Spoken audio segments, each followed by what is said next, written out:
the story of what we're experiencing things is rarely, if ever, true. They're real because you're having a real experience. You've got evidence to prove they're real. But the part that most athletes don't consider is that you're making them real by showing up in a way which is truly coherent with that belief.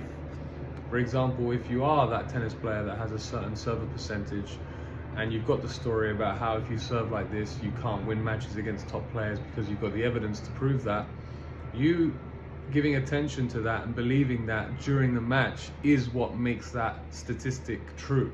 Because there is evidence out there that people have had low serve percentage and beating top players. It might be rare, might not be a common statistic, but it is possible. So we want to be connected to two things when we're performing, or even in our training and our whole journey. Objective reality, meaning what's actually happening, factually, not the story.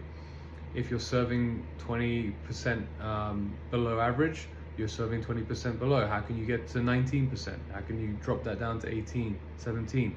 That's objective and connected to the second thing, which is your goal.